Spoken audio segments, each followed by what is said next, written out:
이제 클라우드 컴퓨팅 기술에 대해서 알아보도록 합시다. 이 클라우드 컴퓨팅 기술들은 꽤 중요한 내용들을 많이 동반을 하고 있는데요. 이 클라우드 컴퓨팅 기술 같은 경우에는 제가 분량이 많아가지고 좀 두 개로 쪼갰습니다. 장을 두 개로 쪼개가지고 수업을 진행을 하도록 할 예정입니다. 학습 안내를 보도록 합시다. 학습 안내를 보면 지금 클라우드 컴퓨팅 기술의 구성, 그리고 두 번째는 가상화 기술의 이해, 서버 가상화, 이렇게 세 가지가 있는데요. 다음 장에서는 이의 연장으로 네 번째, 다섯 번째, 여섯 번째 관련된 내용들을 해보도록 할 거니까요. 일단은 1번, 2번, 3번에 대한 내용들을 먼저 학습해 보도록 합시다.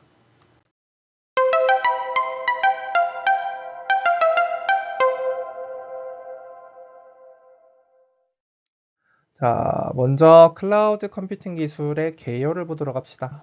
클라우드 컴퓨팅은 데이터 센터 구축에 필요한 직접 투자의 부담과 유휴 리소스에 대한 비용을 줄이며 확장 가능하고 안정적인 데이터 서비스와 다양한 어플리케이션을 활용할 수 있다는 장점으로 인해서 널리 사용되고 있습니다. 이러한 경제성과 탄력성, 그리고 이 기술 스택의 중요성은 서로 다른 사용자의 요구를 수용하고 안정적인 IT 리소스 사용이 가능하도록 고도의 기술 스택으로 뒷받침됩니다.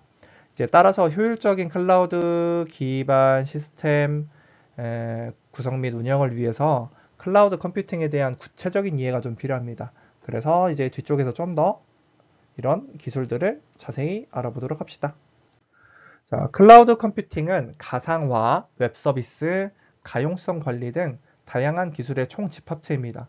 그래서 이제 온프리미스 방식의 물리적 실행 환경 제약을 극복하고 사용자에게 실시간으로 프로비저닝된 가상의 리소스를 탄력적으로 제공을 합니다. 클라우드에서는요. 그래서 클라우드 컴퓨팅 기술은 데이터 센터와 물리적 IT 리소스를 운영하는 CSP.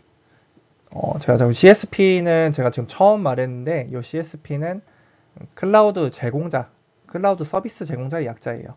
그리고 이제 CSP가 제공하는 서비스에 접근하기 위한 광역 네트워크, 그리고 사용자가 접근한 서비스를 사용하기 위한 단말과 클라이언트 어플리케이션으로 구성됩니다. 자, 그래서 한국 클라우드 컴퓨팅 연구조합은 클라우드 컴퓨팅의 5가지 영역을 정의를 하고 있습니다. 자, 첫 번째는 CSP입니다. 클라우드 컴퓨팅 서비스 프로바이더입니다. CSP는 다양한 IT 리소스를 포함한 클라우드 인프라 위에 클라우드 플랫폼을 구축하고 이를 통해 소프트웨어 애저 서비스, 플랫폼 애저 서비스, 인프라스트럭처 애저 서비스와 같은 다양한 서비스를 제공합니다. 두 번째는 CSB입니다. 클라우드 컴퓨팅 서비스 브로커리지의 약자인데요. 이 CSB는 다수의 클라우드 서비스를 연계해서 사용자에게 최적화되고 통합된 서비스를 제공하는 모델입니다. 이를 통해서 신규 서비스와 가치를 창출하고요. 사용자 요구사항 기반의 최적 서비스를 선택하고 배치하는 기능을 제공을 합니다. 세 번째는 CN입니다. CN은 이제 클라우드 컴퓨팅 네트워크의 줄임말이고요. CSP와 사용자의 클라우드 단말을 연결하는 광대역 유무선 네트워크라고 정의를 할 수가 있습니다. 자, 네 번째는 CCD입니다. CCD는 클라우드 컴퓨팅 서비스 클라이언트 디바이스 약자이고요. 요건 사용자가 클라우드 서비스를 이용하기 위한 장치로 스마트폰, 태블릿 PC, 일반 PC, 노트북, 씬 클라이언트, 제로 클라이언트 등이 포함되는 것이 이제 CCD의 정의라고 볼 수가 있겠습니다. 마지막으로는 CS입니다. CS는 클라우드 컴퓨팅 시큐리티의 약자이고요. CS는 CSP, 네트워크 단말까지 안전한 클라우드 서비스를 제공하기 위한 보안 환경을 의미합니다. 자, 그래서 이제 클라우드 컴퓨팅을 구성하는 주요 기술들을 보도록 합시다. 첫 번째는 가상화입니다. 가상화는 물리적인 IT 리소스를 시스템 또는 프로그램 형태로 운영할 수 있는 기술입니다. 그래서 여러 대의 IT 리소스를 한 대처럼 운영하거나 혹은 한 대의 IT 리소스를 논리적으로 여러 대로 나누어서 이용을 할 수가 있습니다. 두 번째는 분산 처리입니다. 분산 처리는 대규모 서버 환경에서 대용량 데이터를 네트워크를 통해 원격으로 분산하고 연산 처리하는 기술입니다. 자, 세 번째는 오픈 인터페이스입니다. 오픈 인터페이스는 인터넷 기반의 서비스 혹은 서비스 간 정보를 공유할 수 있는 접속 기술입니다. 자, 네 번째는 오케스트레이션입니다. 오케스트레이션은 CSP가 실시간으로 IT 리소스를 프로비저닝하여 제공하고 서비스 요청부터 제공까지 자동화하는 기술이라고 정의를 할 수가 있습니다. 그리고 다섯 번째는 보안 및 프라이버시 보호입니다. 보안 및 프라이버시 보호는 외부 IT 리소스에 기업 및 개인의 민감한 정보를 안전하게 전송 및 저장할 수 있도록 보호하는 기술입니다. 그래서 이러한 기술들은 클라우드 컴퓨팅이 IT 리소스를 서비스화하여 사용자에게 탄력적으로 제공하기 위한 기반 기술들이라고 볼 수가 있겠습니다.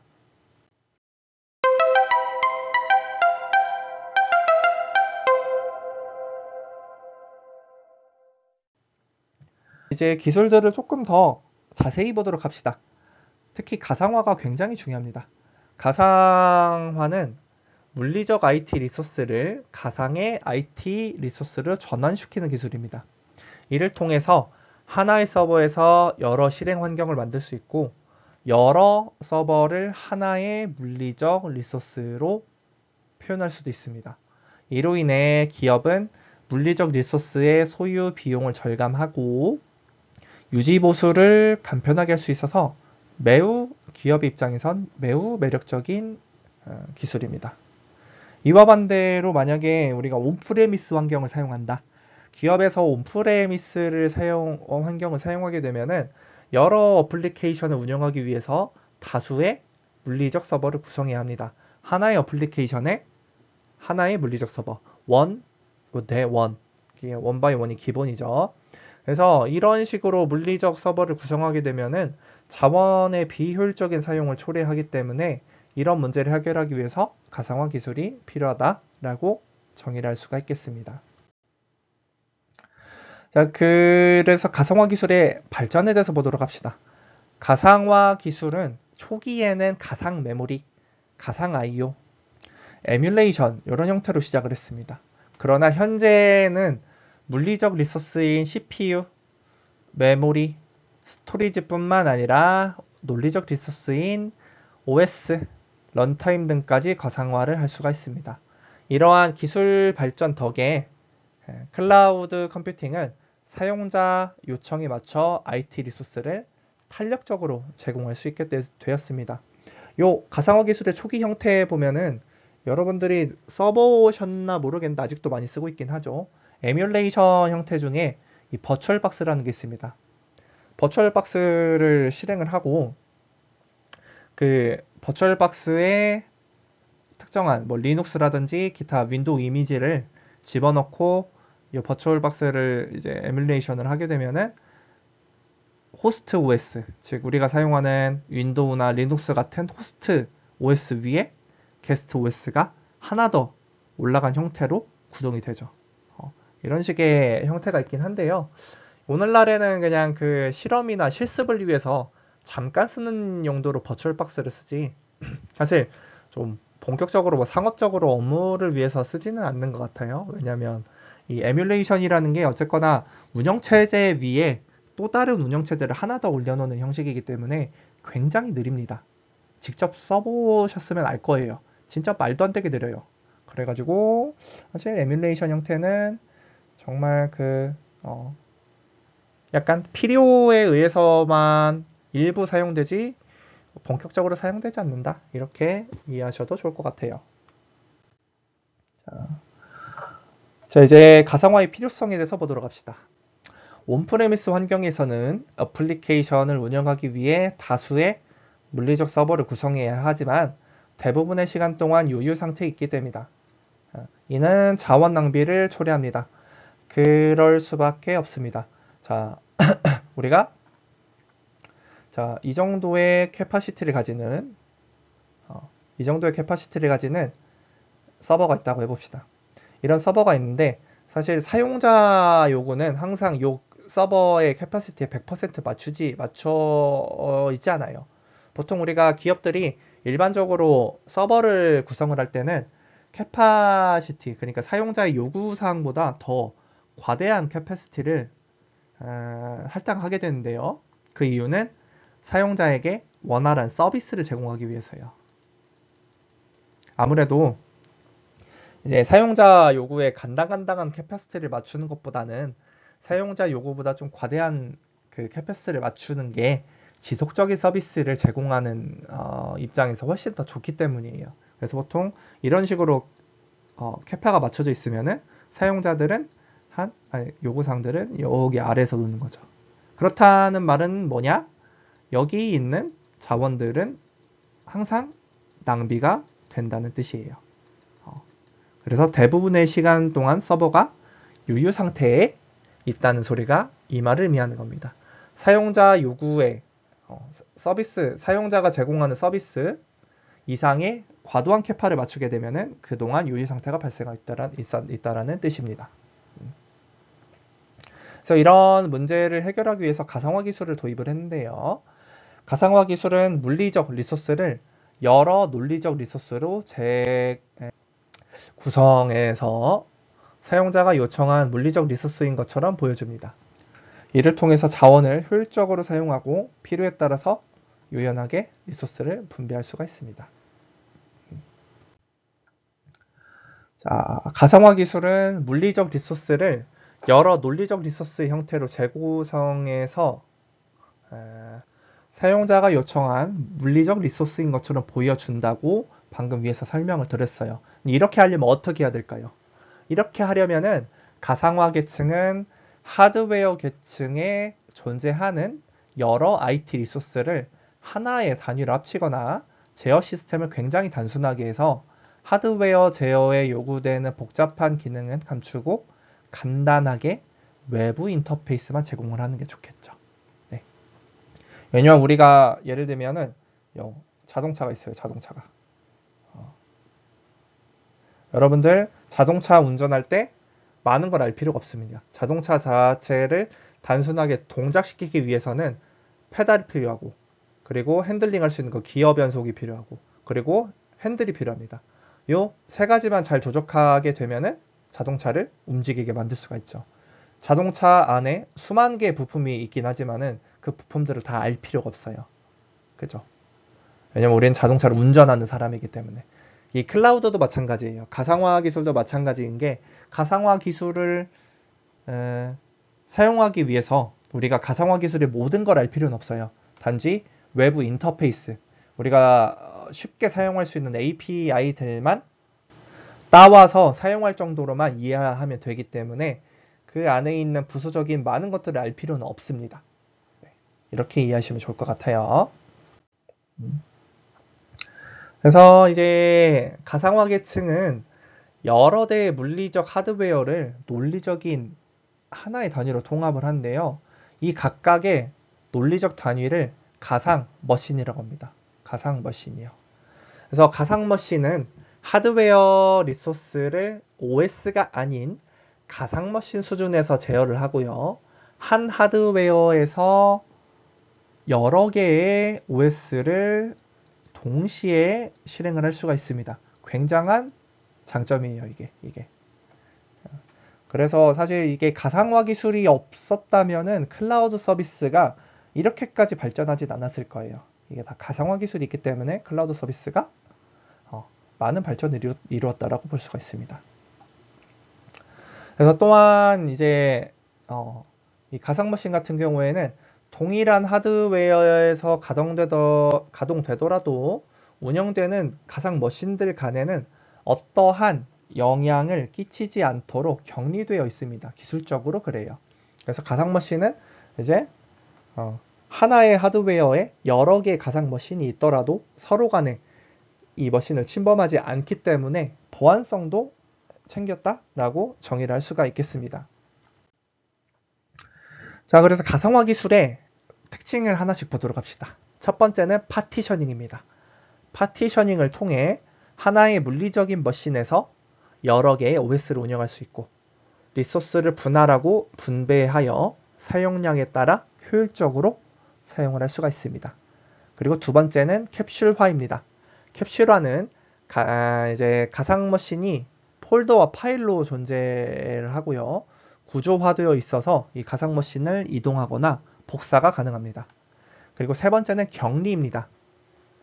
자, 격리는 장애나 보안 문제가 발생 시 각각의 가상 머신이 이제 캡슐화가 되어 있다고 했어요. 그래서 만약에 특정한 가상 머신에서 문제가 발생했어요. 가상 머신이 여러 개가 있는데 이 중에 하나가 문제가 발생했습니다. 그렇다면 이 문제가 다른 가상 머신으로 퍼지지 않습니다. 왜냐하면 이 가상 머신은 캡슐화가 되어 있어서 이 안에서만 해결이 되기 때문이에요. 그래서 만약에 문제가 있는 가상 머신은 격리 조치되고 그리고 세밀한 리소스 제어로 성능까지 유지할 수 있다. 네 번째는 하드웨어 독립성입니다. 가상 머신은 하드웨어 안에 독립적으로 가동되어 다른 서버 가상화 시스템 또는 물리적인 시스템인 서버로 마이그레이션이 가능합니다.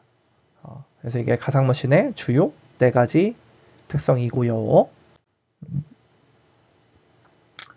자, 이제 가상화 인프라에 대해서 이해해 보도록 합시다. 가상화 환경에서 어플리케이션이 배포되고 운영되기 위해서는 인프라가 필요합니다. 인프라는 서버, 스토리지, 네트워크, OS, 미들웨어, 인프라 설비 이런 것들로 구성이 됩니다. 예를 들면 서버는 IT 서비스 요청부터 연산 처리, 결과 제공까지를 담당합니다. 예를 들면은 x86이나 x64 서버, 유닉스나 암 서버, HPC 등의 기술 등의 다양한 서비스 기술들이 있고요. 스토리지는 데이터를 저장, 관리, 보호하는 장비입니다. 하드디스크라든지 SSD, 하이브리드 스토리지 등의 종류가 있습니다. 세 번째는 네트워크입니다. 네트워크는 원격지에서 시스템에 접근할 수 있도록 IT 리소스를 연결하는 장비입니다. 스위치, 라우터, 방어벽 등의 네트워크 장비가 있습니다. OS는 서버, 스토리지, 네트워크를 제어하며 클라이언트 OS와 서버 OS로 구분이 됩니다. 미들웨어는 하드웨어와 소프트웨어 사이에서 추가적인 서비스를 제공합니다. TP 모니터라든지 웹 애플리케이션 서버, 엔터프라이즈 서비스, 데이터베이스 미들웨어 등이 있습니다. 자, 인프라 설비는 IDC 관리 기술, 배전, 공조 기술 등이 포함됩니다. 예를 들면 데이터 센터의 운영, 유지 서비스를 위한 전력 개통, 공조 개통 이런 것들이 있습니다.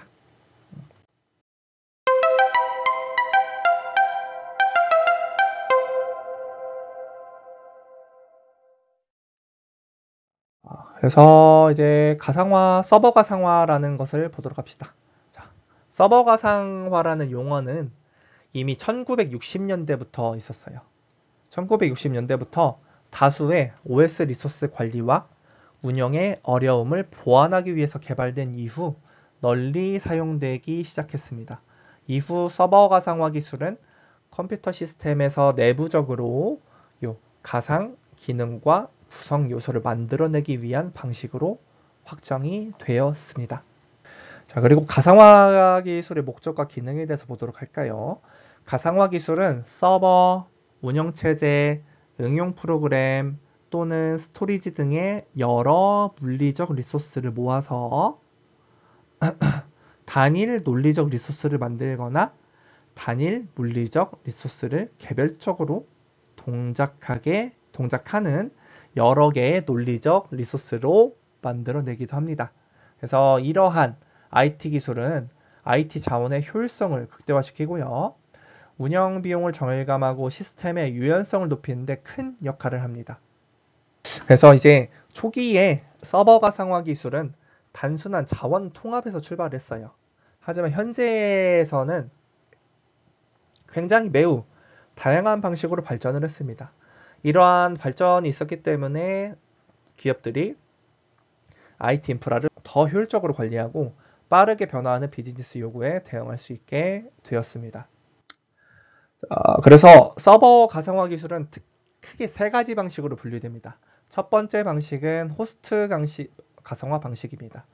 이 방식에서는 하드웨어 위에 설치된 호스트 OS 위에 가상화 소프트웨어가 설치되고 그 위에 게스트 OS가 구동되는 방식입니다. 호스트 가상화 방식의 예로는 VM웨어의 워크스테이션, 오라클의 버추얼박스, 제가 위에서 잠깐 말씀드렸었죠. 버추얼박스 이런 것들이 이제 가상화 방식의 호스트 가상화 방식의 예라고 볼 수가 있겠습니다. 두 번째 방식은 하이퍼바이저입니다. 하이퍼바이저는 호스트 OS 없이 하드웨어에 직접 설치되어 여러 게스트를 구동하는 방식입니다. 그래서 이 방식은 리소스 사용 효율성이 높아서 널리 사용되고 있고요. 하이퍼바이저 방식에는 VM웨어의 EXXI나 마이크로소프트의 하이퍼V, 시트릭스의 젠 서버 등이 있습니다. 자, 세 번째 방식은 컨테이너 방식입니다. 이 방식은 호스트 OS 위에 컨테이너 관리 소프트웨어를 설치하고 라이브러리와 어플리케이션으로 구성된 컨테이너를 논리적으로 나눠서 사용합니다.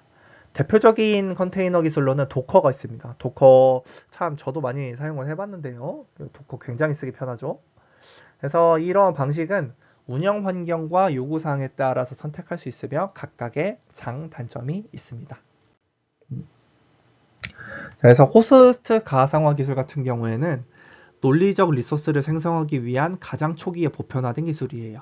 그래서 이 기술 같은 경우에는 하드웨어 위에 기반이 되는 OS를 설치하고 그리고 그 위에 가상화 소프트웨어를 설치해서 가상 환경을 생성을 합니다.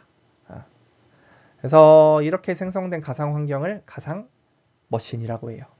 그래서 이제 가상 머신을 이용한 서버 가상화를 소프트웨어적 파티셔닝 또는 OS 이미지 가상화라고도 합니다. 호스트 가상화의 가장 큰 장점은 버추얼 머신의 고립성이 보장되고 설치와 구성이 편리하다는 점입니다. 그래서 초기 서버 가상화 시장에서는 이러한 이유로 호스트 가상화 방식이 가장 흔히 사용되었습니다. 네, 이제 항상 장점만 있는 건 아니죠. 호스트 OS 방식에는 단점이 뭐냐면은 호스트 OS 위에 게스트 OS가 동시 구동되어서 존재하는 구조입니다. 그래서 두 개의 OS가 필요 이상의 CPU, 디스크, 메모리 등을 사용해서 오버헤드가 크게 발생할 수가 있습니다. 그리고 이러한 오버헤드는 시스템의 성능을 저하시킬 수 있기 때문에 리소스 사용의 비효율성을 초래할 수가 있습니다. 자, 위에서 보았던 호스트 가상화 기술의 오버헤드 문제를 극복하기 위해서 하이퍼바이저 가상화 기술이 등장했습니다. 하이퍼바이저는 호스트 OS 없이 하드웨어에 직접 설치되어서 여러 게스트 OS를 구동하는 구조입니다. 그래서 이 방식을 네이티브 또는 베어메탈이라고도 불리는데요. 요거는 이제 하드웨어를 직접 제어할 수 있어서 오버헤드가 적고 리소스 관리가 유연하다는 장점이 있습니다. 그래서 이제 또 하이퍼바이저 가상화 방식은 크게 전가상화, 반가상화 방식으로 나뉘어요. 전가상화는 하드웨어를 완전히 가상화하는 방식이고 하이퍼바이저가 CPU의 이제 VT, 버추얼라이제이션 테크놀로지를 이용해서 여러 종류의 게스트 OS의 커널 요청을 번역해서 하드웨어에 전달합니다. 이 방식은 다양한 OS를 지원하긴 하지만은 모든 명령에 대해서 하이퍼바이저가 개입해서 중지함으로 성능 저하가 발생할 수 있습니다. 두 번째는 반가상화예요. 반가상화는 이 성능 저하 문제, 그러니까 하이퍼바이저가 굉장히 많은 그 오버헤드를 감당하고 있잖아요. 이런 성능 저하 문제를 해결하기 위해서 하드웨어를 부분적으로 가상화하는 방식입니다. 그래서 하이퍼콜이라는 인터페이스를 통해서 하이퍼바이저에 직접 제어 요청을 해서 높은 성능을 유지할 수가 있습니다. 근데 이제 이 방식도 게스트 OS의 커널 수정이 필요해서 제한적인 단점이 있습니다. 그래서 하이퍼바이저 방식이 성능과 유연성을 제공하더라도 여러 OS를 구동하는 것은 여전히 많은 오버헤드를 발생시킵니다. 이를 해결하기 위해서 컨테이너 가상화 기술이 등장했습니다. 컨테이너 가상화는 호스트 OS 상에 논리적인 영역인 컨테이너를 만들어서 애플리케이션 실행이 필요한 라이브러리와 어플리케이션 등을 포함시켜 개별 서버와 같은 실행 환경을 구축하는 방식입니다. 컨테이너의 가장 큰 특징은 게스트 OS 없이 고속으로 작동하며 어플리케이션들 간의 격리를 제공한다는 점입니다. 그래서 컨테이너 같은 경우에는 2000년 초반부터 시작됐어요. 그래서 여러 가지 컨테이너 기술들이 있는데요. 오늘날에 가장 널리 사용되는 기술은 이 도커입니다. 도커. 도커는 리눅스 컨테이너를 기반으로 구성이 되고요. 이미지 생성과 배포에 특화된 기능을 제공을 합니다. 그래서 도커의 가장 큰 특징은 어플리케이션 실행에 필요한 환경을 하나의 이미지로 묶어요. 그래서 다양한 환경에서 굉장히 쉽게 배포하고 실행할 수 있다는 점입니다. 이거 굉장히 도커 파워풀합니다. 여러분들이 나중에 이제 서버 구축할 일이 언젠간 또 있을 거예요. 근데 서버 구축할 일이 있다면 도커를 꼭 사용해 보시기 바랍니다. 굉장히 편하고 좋아요. 도커. 자, 그래서 도커의 특징을 한번 보도록 할까요? 도커의 첫 번째 특징은 빠른 설치입니다. 도커를 사용하면은 어플리케이션을 설치하고 사용하는데 최소한의 시간과 용량을 소비합니다. 그리고 두 번째는 어플리케이션 이식성이에요. 도커 이미지는 컨테이너의 모든 필요한 구성 요소를 포함하고 있기 때문에 호스트 시스템의 커널이나 플랫폼 버전에 관계없이 동일한 환경에서 실행할 수 있다. 세 번째는 버전 제어와 컴포넌트 재사용입니다. 도커는 컨테이너 버전을 쉽게 제어할 수 있으며 변경 내역을 확인하고 롤백을 할 수도 있습니다. 네 번째는 쉬운 유지 관리입니다. 도커는 어플리케이션의 종속성 문제를 쉽게 해결할 수 있도록 도와줍니다. 이런 장점들이 있습니다. 자, 도커는 그리고 이 CI와 CD에서도 중요한 역할을 하는데요.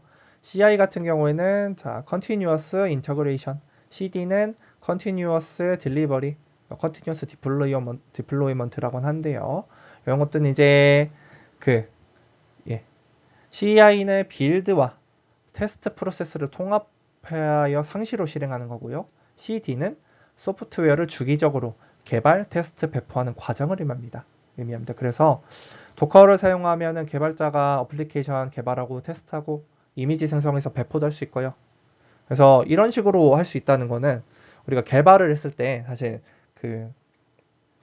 굉장히 많은 환경적인 문제들이 있어요. 개발을 할 때 보면은 대부분의 트러블 슈팅이 나는 곳이 환경 설정, OS가 뭐고 어떠한 이제 주변 관련된 소프트웨어 어플리케이션을 깔았고 이런 거에 따라 가지고 굉장히 많은 충돌이 발생하게 되는데 도커라는 격리된 환경에서 개발을 하게 되면은 그 격리된 환경을 그대로 패킹을 해다가 다른 컴퓨터에 그대로 이식을 하면 되니까 굉장히 편하다고 볼 수가 있죠.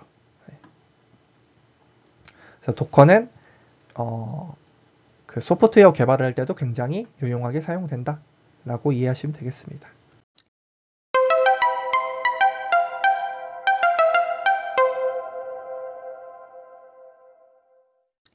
자, 그래서 학습 정리를 해봅시다.